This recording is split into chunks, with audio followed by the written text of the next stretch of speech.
나누겠습니다.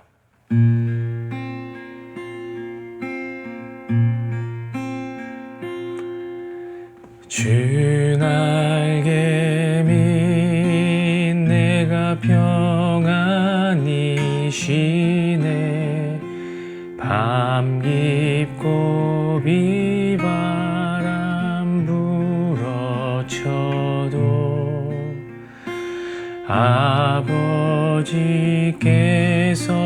날 지키시리니 거기서 평안히 쉬리로다. 주 날개미 즐거워라. 그 사랑 끊을 자니요. 주 날개미 내 쉬는 영혼이 거기서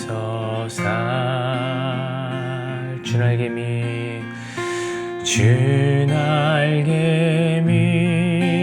나의 피난처 되니 거기서 쉬기를 원하노라.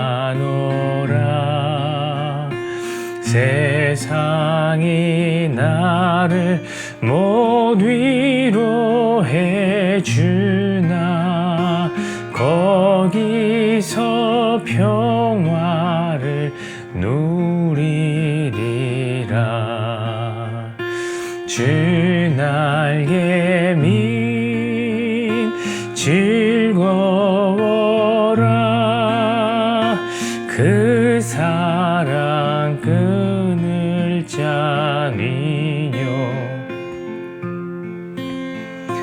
주 날개미 내 쉬는 영혼이 거기서 살리. 하나님 감사합니다. 오늘도 주님의 그 날개 아래 거하기 원합니다. 주님의 그 붉고 그 포근한 품에 안기기를 원합니다. 하나님 오늘도 우리를 이 예배 가운데 안아주시고 말로 다 할 수 없는 안정감과 평안함으로 우리를 감싸 주십시오. 오늘 예배가 주의 날개 아래서 쉬는 예배 될 수 있도록 주님 도와주십시오. 예수님의 이름으로 기도합니다. 아멘. 오늘은 시편 91편 1절의 말씀을 나누겠습니다. 지존자의 은밀한 곳에 거주하며 전능자의 그늘 아래 사는 자여. 한 번 더 말씀을 드리죠. 지존자의 은밀한 곳에 거주하며 전능자의 그늘 아래 사는 자여 라는 말씀으로 그늘주택이라는 제목으로 함께 말씀을 나누겠습니다. 여러분, 이 세렝게티의 뜨거운 사막을 한번 머릿속으로 가만히 생각을 해 보십시오. 해가 중천의 꼭대기에 걸려 있는데 한낮인데도 그곳에는 일하는 이가 없습니다. 그저 다들 벌러덩 두루누워 있습니다. 태양이 어찌나 뜨겁던지 바위도 녹일 기세입니다. 그럴 때면 동물들이 찾는 곳이 있습니다. 그곳이 어디냐? 바로 그늘입니다. 여러분, 이제는 그늘을 한번 생각해 보십시다. 저는 그늘을 보면 대자연의 위대한 유기성을 느낄 수 있게 됩니다. 자연은 서로를 위할 줄을 압니다. 여러분, 그늘은 누가 만듭니까? 맞습니다. 햇빛이 그늘을 만들어요. 햇빛이 강하면 강할수록 그늘은 더욱 선명해집니다. 그리고 햇빛은 그늘을 만들고 그저 남의 일처럼 내버려 두지 않습니다. 여러분, 햇볕은 자기가 만든 그늘을 강한 책임감을 느끼고 바라봅니다. 햇빛은 그늘을 위할 줄을 알아요. 햇빛을 강하게 내리쬐면 그늘은 가장 필요한 공간이 됩니다. 이제 그 그늘로 모든 동물들이 몰려오게 되는 것이죠. 그래서 이제 지극히 개인주의적인 인간의 눈으로 바라보면 자연은 하나님의 품을 많이 닮아 있는 것 같습니다. 인간은 살기 위해서 서로를 짓밟지만 자연은 서로를 위할 줄을 압니다. 위할 줄을 안다 하는 이 말, 저는 이 말을 참 좋아합니다. 이 말 참 좋은 것 같아요. 누군가를 위해 줄 줄 아는 그 마음, 아마 위하는 마음만큼 넓은 마음은 없을 것입니다. 그렇다면 위하는 마음을 우리는 어떻게 설명할 수 있을까요? 그것은 쉽게 말하자면 타인을 위하여 그늘을 만들어주는 마음일 것입니다. 그늘을 만들어주는 마음. 여러분 그것 아십니까? 사실 그늘은 그 자체로서 이타적인 존재입니다. 그늘은 위하는 존재입니다. 왜냐하면 자신이 만든 그림자엔 자신이 쉴 수가 없거든요. 한번 생각해 보세요, 여러분.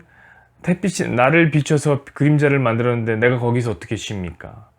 내가 만든 그림자에, 내가 만든 그늘엔 타인이 쉬는 것이지 내가 쉬는 게 아니야. 그래서 그늘은 이타적인 존재입니다. 그러나 나는 못 쉬어도 내가 만든 그림자에, 그늘에 다른 사람들이 와서 쉴 수 있으면 그건 역시 얼마나 좋은 일일까요?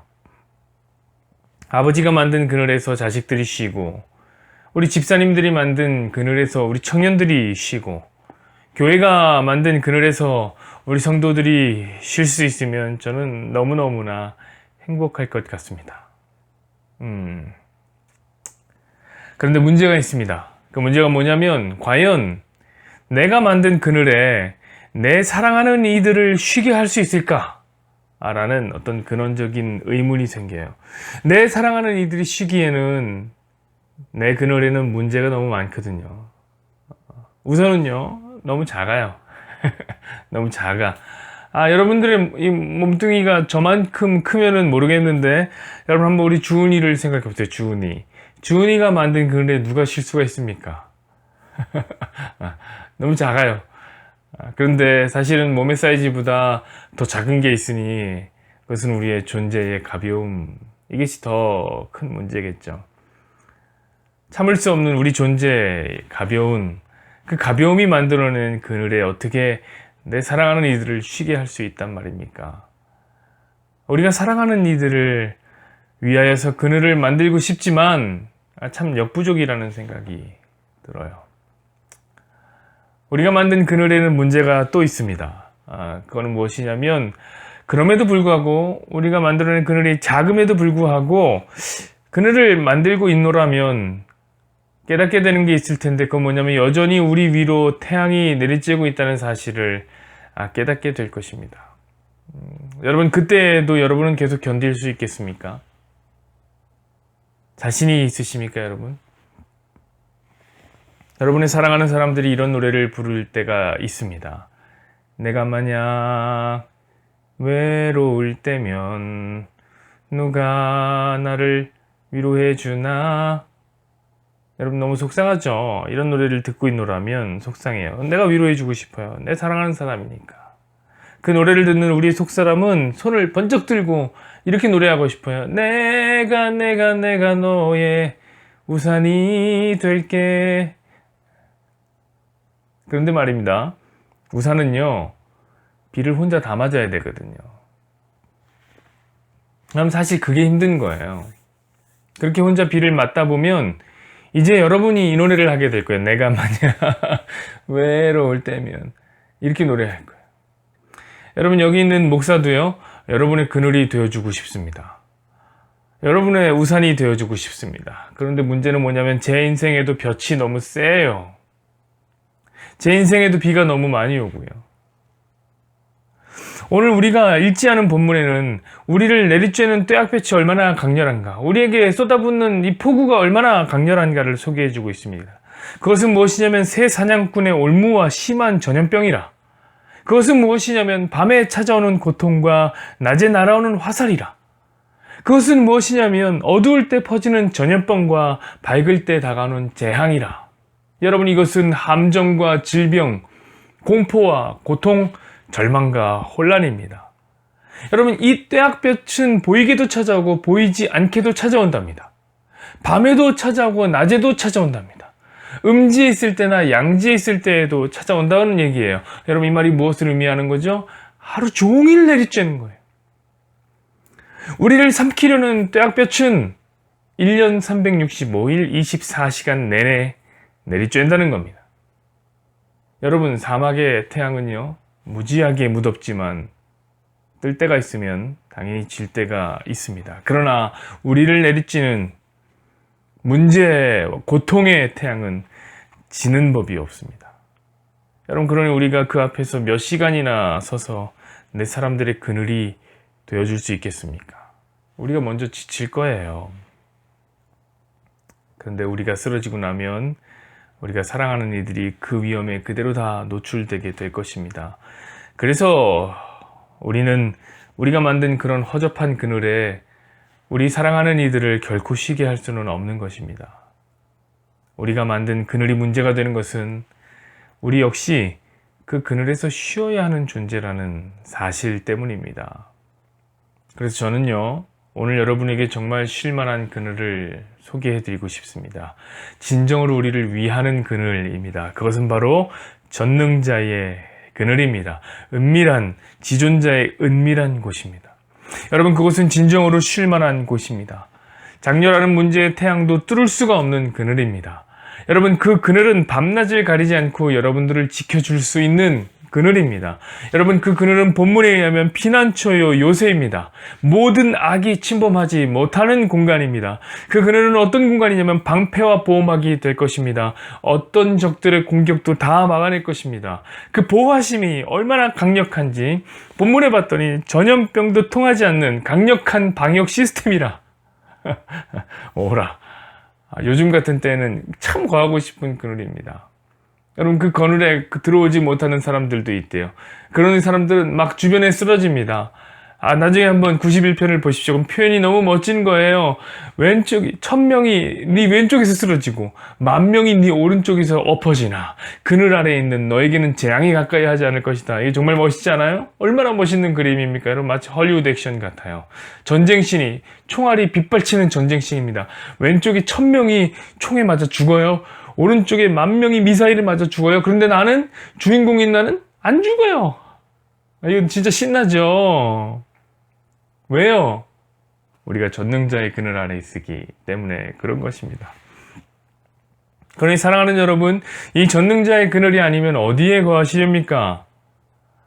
어디서 이런 안전함과 포근함을 느낄 수가 있을 것입니까? 이 세상 어느 그늘에 여러분의 몸을 맡기시겠습니까? 이 세상 어느 그늘에 여러분의 사랑하는 이의 영혼을 맡기겠습니까? 오직 우리를 위하는, 오직 우리의 사랑하는 사람들을 위하는 그늘은 전능자의 그늘밖에는 없는 것입니다. 할렐루야. 그런데 저는 오늘 설교를 준비하면서 성경을 가만히 묵상하는데 사실 알고 싶지 않은 진실과 마주하게 됐습니다. 저는 제가 전능자의 그늘에서 쉬고 있는 줄 알았는데 그 그늘에서 쉬고 있지 않다는 사실을 알게 됐습니다. 왜냐하면 저의 삶을, 저의 마음을 가만히 봤더니 저는 전능자의 그늘에서 누릴 수 있는 안정감과 평온함을 느끼고 있지 못하다. 이렇게 생각이 들더라고요. 그때 저는 제가 또한 전능자의 그늘에서 살고 싶은 마음이 없다는 것을 알게 됐습니다. 이거 불편한 진실이죠. 여러분, 오해하지 마세요. 제가 전능자의 그늘이 싫다거나 전능자의 그늘이 필요 없다는 말이 아니에요. 그저 내 인생의 햇빛이 강렬하게 내리쬐을 때 잠시 피하고 싶은 그늘막 정도로 사용하고 싶다. 그것이지 거기서 살고 싶지는 않다는 숨겨진 진심을 제가 알아버린 겁니다. 마치 여러분들이 여름이 되면 횡단보도에 설치되어 있는 그 구청에서 잠시 햇빛을 피하라고 그 서비스해준 그늘막 정도로 전능자의 그늘을 사용하고 싶다. 이게 제 생각이었습니다. 그러나 오늘 본문이 우리에게 소개해주는 그늘은 단순한 그늘막이 아니에요. 더울 때 잠깐 치고 쉬라는 차양막 정도가 아닙니다. 오늘 본문은 지존자의 은밀한 곳은 뭐라고 얘기하냐면 거주하는 곳이라고 말합니다. 전능자의 그늘은 사는 곳이라고 말을 하고 있습니다. 사랑하는 여러분, 전능자의 그늘은 금세, 단순하게 금세 폈다가 다시 접는 텐트가 아닙니다. 그것은 주택이란 말이에요. 우리는 그곳에 잠시 피하는 것이 아니라 영원히 살아야 하는 것입니다. 그런데 우리는 그늘주택은 별로 살고 싶지 않은 거예요. 하나님이 다스리는 그늘주택은 살고 싶지 않고 여전히 저는 더 좋은 나만의 공간, 나만의 펜트하우스, 스카이캐슬을 만들고 싶은 거예요. 굳이 하나님의 도움이 없어도, 하나님 도움을 받지 않아도 안전한 곳, 돈과 명예와 사랑이라는 벽돌로 내가 만든 내 집, 내 공간 갖고 싶은 것이죠. 그래서 알았습니다. 아, 전능자의 이 그늘주택은 공실률이 매우 높겠구나. 사막의 나무 아래는 그늘이 필요한 동물들로 인산인해를 이루는데 전능자의 그늘주택 아래에는 살고 싶은 사람이 별로 없구나. 사랑하는 여러분, 오늘 본문을 예배 후에 잠시 묵상해 보십시오. 그리고 저는 저와 여러분이 그 전능자의 그늘을 단순한 그늘막으로 사용하지 않았으면 좋겠습니다. 잠시 피하는 곳이 아니라 영원히 사는 그늘주택이 되기를 한번 소망해 봅니다.